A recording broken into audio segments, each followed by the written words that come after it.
I got so much motherfucking design on right now. Break it down, bring it back, make it clap. I got 3 old thoughts, new block, where that day. Bitches on my line, and you know they come straight. Hold up, what it not, 45, scope it down, like whoa. How you fucking with these hoes up? Assalamualaikum warahmatullahi wabarakatuh. Perkenalkan, nama saya Ivan Salsanabila, nomor induk mahasiswa 252271. Saya berasal dari kelas 1H, Prodi Pendidikan Teknik Informatika dan Komputer. Nah, baiklah, di sini saya akan memenuhi tugas UAS tentang logika dan algoritma dari bab 4, 5, dan 6. Baiklah, alhamdulillahilladzi arsala rasulahu bil huda wa dinil haq liyuzhirahu ala dini kulli wa billahi kafai syaidah. Asyhadu alla ilaha illallah wa asyhadu anna muhammadar rasulullah la nabiyya ba'da, amma ba'du. Puji syukur marilah kita panjatkan di mana kehadirat Allah yang telah memberikan berkat dan rahmatnya pada kita. Nah, sholawat beriringkan salam tidak lupa pula kita hadiahkan kepada pucuk pimpinan umat sedunia, yakni Nabi besar Muhammad SAW. Nah, Rabbi sholli sodri wa yassirli amri wa ahlul uqdatan min lisani yafqahul qawli. Baiklah, langsung saja masuk ke materi yang akan saya sampaikan. Yang pertama, saya akan menjelaskan tentang apa sih percabangan itu.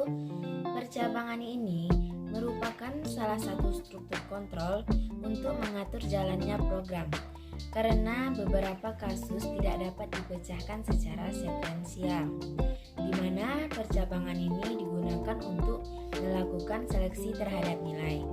Nah, kemudian dari nilai tersebut akan menjalankan perintah atau statement di bawahnya berdasarkan pada nilai. Nah, jenis percabangan dan implementasinya. Percabangan atau branching pada rumpun bahasa C memiliki 2 macam jenis, yaitu percabangan dengan syarat dan percabangan tidak bersyarat, di mana pada percabangan bersyarat ini memerlukan nilai pada kondisi tertentu untuk menentukan statement mana yang akan dijelaskan atau dijalankan. Sedangkan pada percabangan tidak bersyarat tidak memerlukan nilai tertentu untuk menjalankannya. Yang pertama, percabangan bersyarat. Nah, pada percabangan bersyarat ini secara garis besar dibagi menjadi 2, yaitu percabangan dengan menggunakan if dan switch case. Nah, berikut penjelasan secara pada masing-masing percabangan ini. Yang pertama yaitu percabangan if. Nah, percabangan if ini merupakan bentuk percabangan yang paling sederhana, karena hanya akan menghasilkan nilai true dan false, di mana struktur if akan melakukan perintah pada blok perintah apabila nilai pada syarat terpenuhi. Nah, switch case perintah, switch case pada dasarnya sama dengan perintah if. Hanya pada perintah ini setiap case harus diakhiri dengan break. Nah, hal ini bertujuan untuk memisahkan antara satu case dengan yang lainnya. Dan pada perintah switch case akan menseleksi nilai dari variabel terhadap nilai case-nya. Case selalu diikuti oleh keadaan yang dimungkinkan akan terjadi. Nah, kemudian dituliskan nilai yang akan dibandingkan dengan nilai variabel yang telah dituliskan pada switch. Nah, apabila nilai dari kondisi terpenuhi, maka perintah dijalankan. Break berfungsi untuk menghentikan perintah pada satu case agar case selanjutnya tidak diperiksa dan pembacaan switch case ini dibaca secara berurut dari atas. Nah, yang B, percabangan tak bersyarat. Berbeda dengan bentuk percabangan sebelumnya. Nah, Nah, untuk bentuk percabangan yang kedua adalah percabangan tak bersyarat ini, di mana dalam aplikasinya akan mengarahkan eksekusi program ke lain program yang dituju dan menggunakan perintah goto. Nah, namun fungsi ini hanya berjalan di PHP versi 5.3. Selanjutnya yaitu tentang perulangan. Perulangan atau loop adalah perintah program yang berfungsi untuk mengulang beberapa baris kode program atau perintah. Nah, sampai pada batas yang telah ditentukan. Untuk membuat perintah perulangan, setidaknya kita harus mengetahui 3 komponen yang harus ada dalam perulangan ini atau looping. Nah, yang pertama itu ada kondisi pada saat awal perulangan. Yang kedua, adanya kode program atau perintah yang akan diulang. Yang ketiga itu kapan perulangan itu akan berhenti. Nah, penggunaan perulangan dalam bahasa pemrograman dapat memberikan efisiensi dan memperpendek kode program. Nah, karena dengan menggunakan perulangan, proses yang dilakukan berulangan. Misalnya menuliskan huruf A sampai 500. Nah, dapat dituliskan dengan berbagai baris coding saja. Nah, secara umum, proses looping ini atau perulangan dibedakan menjadi 2. Yang pertama itu looping, yaitu jumlah kali perulangan sudah diketahui terlebih dahulu. Yang kedua itu looping yang jumlah kali perulangannya belum diketahui kapan dia akan berhenti. Nah, untuk perulangan yang sudah diketahui kapan dia akan berhenti akan diselesaikan dengan perulangan for. Nah, sedangkan perulangan yang belum diketahui kapan perulangan itu akan berhenti diselesaikan dengan while. Nah, apabila kondisinya diperiksa di awal dan akan menggunakan do while apabila kondisi perulangan diperiksa di akhir. Nah, perulangan secara umum memiliki 2 struktur utama, yaitu kondisi perulangan, yaitu kondisi yang harus dipenuhi agar perulangan tersebut dapat dilakukan, biasanya berupa ekspresi boolean. Nah, yang kedua itu bagian perintah coding yang akan diulang. Pengertian selanjutnya yaitu tentang rekursif. Dalam ilmu komputer, rekursif menjadi hal yang sangat penting. Secara sederhana, rekursif dapat disimpulkan sebagai perintah untuk memanggil diri sendiri, baik itu secara langsung maupun tidak langsung. Di pemrograman, rekursif ini digunakan dalam fungsi yang memiliki peran memanggil dirinya sendiri, atau dapat diartikan juga sebagai satu teknik dalam pemrograman. Nah, yang memanggil fungsi dari fungsi itu sendiri. Pemanggilan fungsi rekursif ini secara berlangsung berarti dalam fungsi tersebut terdapat satu statement untuk memanggil dirinya sendiri. Sedangkan secara tidak langsung berarti fungsi rekursif tersebut memanggil satu atau lebih fungsi lain sebelum memanggil dirinya sendiri. Nah, selanjutnya kita masuk ke materi bab 5 yang tadi bab 4, yaitu array atau larik. Adalah sebuah perubahan hanya dapat menyimpan sebuah nilai saja dan tidak dapat menyimpan beberapa nilai yang bertipe sejenis. Nah, sedangkan dalam pemrograman terkadang kita sering mengolah kumpulan data yang memiliki tipe data yang sama. Nah, sehingga diperlukan sebuah variabel yang dapat menampung kumpulan data dengan tipe data yang sama. Oleh karena itu, untuk mengatasi permasalahan pemrograman tersebut, diperlukan sebuah larik atau array untuk menampung data tersebut. Nah, array tersebut adalah tipe data terstruktur yang terdiri dari kumpulan nilai-nilai data dengan tipe data yang sama yang tersimpan secara berurutan menggunakan nama yang sama. Sedangkan array dalam pemrograman juga sering disebut dengan istilah larik atau tabel.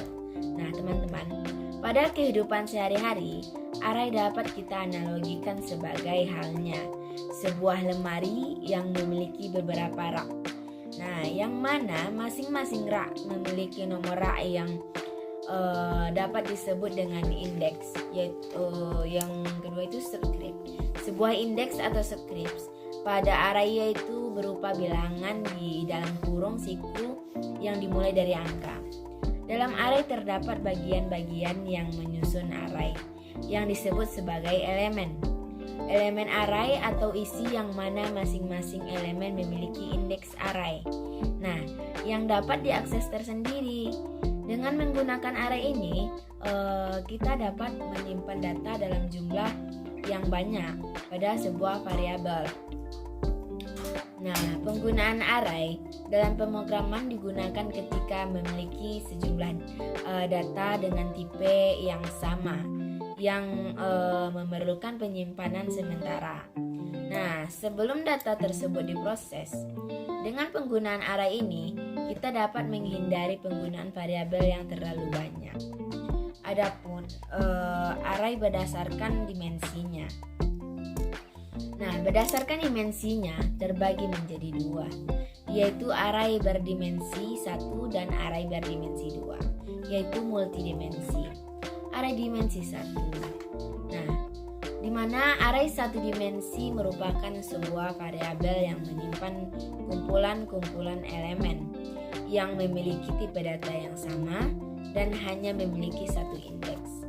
Nah, pengaksesan elemen array dapat dilakukan secara berurutan ataupun dengan cara acak berdasarkan indeks tertentu secara langsung. Nah, untuk pengambilan nilai pada indeks tertentu dapat dilakukan dengan nilai pada indeks yang diinginkan. Yang kedua, array dimensi 2, yaitu multidimensi. Nah, teman-teman, array 2 dimensi atau array multidimensi ini merupakan pengembangan dari array dimensi 1, di mana yang sering dikenal dengan istilah matrik, yang terdiri dari lebih dari satu baris atau kolom.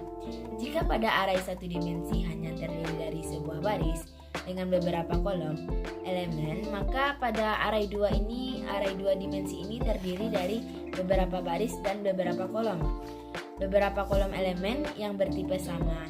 Array berdimensi 2 tersusun dalam bentuk baris dan kolom, yang mana indeks pertama menunjukkan baris dan indeks kedua itu menunjukkan kolom dari tabel atau matrik. Selanjutnya bab 6 saya akan membahas sedikit tentang metode divide and conquer. Nah, metode divide and conquer ini bisa kita singkat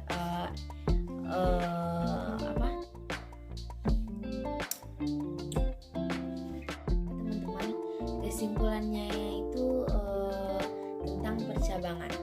Nah, percabangan ini merupakan salah satu struktur yang sangat penting untuk mengatur jalannya program.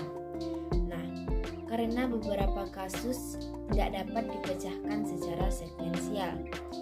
Nah, di dalam percabangan ada dua jenis, yaitu percabangan bersyarat dan percabangan tidak bersyarat. Nah, percabangan bersyarat ini terbagi menjadi dua. Yang pertama itu ada if, yang kedua yang keduanya itu ada switch case. Nah, sedangkan percabangan yang tidak bersyarat mengarahkan eksekusi program ke lain program dituju yang dituju perulangan atau looping. Nah, looping ini adalah perintah program yang berfungsi untuk mengulang beberapa baris kode program. Nah, di dalam perulangan ada 4 jenis. Yang pertama itu ada while. Nah, yang kedua itu ada do while. Yang ketiga ada for, dan yang keempat ada perulangan bersarang. Nah, selanjutnya itu ada kesimpulan tentang bab 5 yang saya rangkum sedikit. Teman-teman tahu nggak sih apa pengertian larik atau array itu? Nah, larik atau array itu adalah suatu perubahan yang hanya dapat menyimpan sebuah nilai saja. dan tidak dapat menyimpan beberapa nilai yang bertipe sejenis. Nah, pada beberapa bahasa. Nah, pada beberapa bahasa pemrograman, tipe data ini perlu didefinisikan. Nah, teman-teman tahu nggak array ini terbagi menjadi berapa? Nah, array ini terbagi dimensinya menjadi 2, yaitu dimensi 1 dan dimensi 2 atau multidimensi. Nah, selanjutnya yaitu tentang bab 6 ini, tentang metode divide and conquer, atau kita singkat dengan DNC. Nah, DNC ini yaitu suatu metode pemecahan masalah yang besar. Suatu metode pemecahan masalah yang besar dengan cara membagi masalah menjadi sub-sub masalah yang lebih kecil secara berulang-ulang. Nah, langkah-langkah umum metode DNC ini, yang pertama itu ada divide, yang kedua ada conquer, yang ketiga ada combine. Nah, 4 hal penting yang harus kita ketahui, yang kita pahami strateginya. Nah, teman-teman tahu nggak apa aja strateginya yang harus kita ketahui? Yang pertama itu ada branching factor. Nah, branching factor. Yang kedua itu adanya balance. Dan yang ketiga itu adanya data dependence of divide function. Yang keempat, control parallelism of sequentially. Nah, pengertian metode sorting. Nah, pengertian metode sorting ini merupakan suatu proses untuk menyusun kembali himpunan objek yang menggunakan aturan tertentu. Nah, sorting disebut juga dengan suatu algoritma untuk meletakkan kumpulan elemen data ke dalam urutan data tertentu berdasarkan satu atau beberapa kunci dalam tiap-tiap elemennya. Nah, algoritma sorting ini adalah kumpulan angka yang sistematis yang pengurutannya melakukan pembandingan antar data. Nah, algoritma selection sort, nilai paling rendah dari 1 ke n, di mana n adalah jumlah total elemen yang dikurangi 1. Nah, selection sort ini merupakan algoritma sederhana yang berisi perbandingan, di mana memilih elemen dengan nilai yang paling rendah. Nah, sedikit penjelasan dari saya. Selanjutnya itu ada tentang masih tentang bab 6, yaitu algoritma insertion sort. Nah, pada dasarnya itu memilah data yang akan diurutkan menjadi 2 bagian. Nah, yang belum diurutkan dan yang sudah diurutkan. Yang selanjutnya itu ada di bab 6 ini ada quicksort, algoritma quicksort. Nah, algoritma penyorotan yang sangat efisien dan didasarkan pada pemartisian array data menjadi array yang lebih kecil. Nah, itu tadi singkatan materi yang saya rangkum setelah saya jelaskan semuanya, atau mungkin ada yang sedikit kurang-kurang, makanya saya sedikit memberi rangkuman di akhir video ini. Baiklah, terima kasih kepada teman-teman. Bisa kita sebut dengan DNC, kita singkat saja. Adalah suatu metode pemecahan masalah yang besar dengan cara membagi masalah menjadi sub-sub masalah yang lebih kecil secara berulang-ulang. Nah, rekursif, sehingga masalah tersebut dapat diselesaikan secara langsung. Nah, solusi yang dapat dari setiap submasalah kemudian digabungkan untuk membentuk sebuah solusi yang utuh. Adapun langkah-langkah umum metode divide and conquer ini, yaitu divide ini membagi persoalan menjadi beberapa submasalah. Nah, submasalah ini yang memiliki kemiripan dengan persoalan awal, dengan ukuran yang lebih kecil atau dengan kata lain berukuran hampir sama. Nah, conquer ini memecahkan atau menyelesaikan masing-masing submasalah. Nah, secara rekursif atau berulang-ulang. Nah, selanjutnya itu combine. Combine ini menghubungkan solusi masing-masing submasalah sehingga membentuk sebuah persoalan semula. Nah, 4 hal penting yang harus kita pahami dalam strategi ini, yaitu branching, faktor, balance, and data dependence of divide function, dan banyak yang lainnya. Dalam algoritma, conquer adalah jumlah dari submasalah yang akan dibagi dari sebuah masalah awal. Nah, hal ini merupakan langkah nyata dari algoritma divide and conquer (DNC). Di dalam proses pembagian yang sebenarnya, jumlah dari branching faktor harus 2 atau lebih, karena jika tidak, problem tidak bisa dibagi. Banyak jenis algoritma ini, termasuk pula algoritma komputasi geometrik yang memiliki branching faktor berjumlah 2 balance.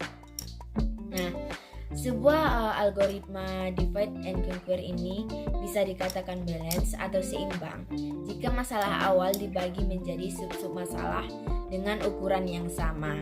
Nah, dengan kata lain, jumlah dari keseluruhan ukuran sub. Nah, masalah sama dengan ukuran masalah awal. Adapun beberapa contoh dari algoritma DNC ini yaitu algoritma merge, sort, and binary tree. Nah, data dependence of divide function algoritma divide and conquer memiliki sebuah fungsi pembagian terhadap data yang memiliki ketergantungan. Artinya, jika ukuran relatif dari sebuah algoritma yang tidak seimbang, salah satunya contohnya dalam algoritma quicksort yang akan membagi sebuah problem dengan fungsi data dependent divide, yaitu control parabolims or sequentially. Maaf ya, sedikit kata-kata.